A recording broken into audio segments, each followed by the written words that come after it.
ভাই ও বোনেরা, যে খবরের জন্য গোটা বাংলাদেশ অপেক্ষা করছিল সেই মুহূর্ত এসে গেছে। হাদির মূল খুনি এবং তার সহযোগী গ্রেফতার হয়েছে ভারতে।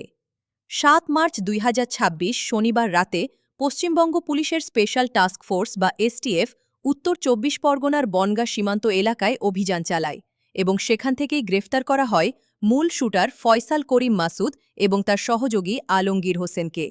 হত্যার পর এই দুই পলাতক আসামি ময়মনসিংহের হালুয়াঘাট সীমান্ত দিয়ে অবৈধভাবে ভারতে পালিয়ে গিয়েছিল, কিন্তু বাংলাদেশের প্রতিরক্ষা গোয়েন্দা সংস্থা ডিজিএফআই তাদের অবস্থান ট্র্যাক করতে সক্ষম হয়।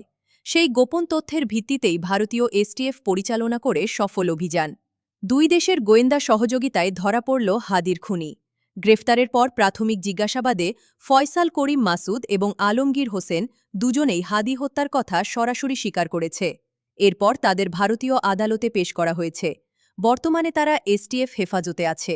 বাংলাদেশে ফিরিয়ে আনার আইনি প্রক্রিয়া শুরু হয়েছে।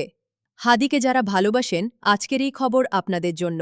খুনি ধরা পড়েছে, কিন্তু বিচার এখনও বাকি। আমাদের দাবি একটাই, প্রতিটি অপরাধী দৃষ্টান্তমূলক শাস্তি নিশ্চিত হোক। হাদির আত্মা শান্তি পাক আর বাংলাদেশ পাক সত্যিকারের ন্যায় বিচার।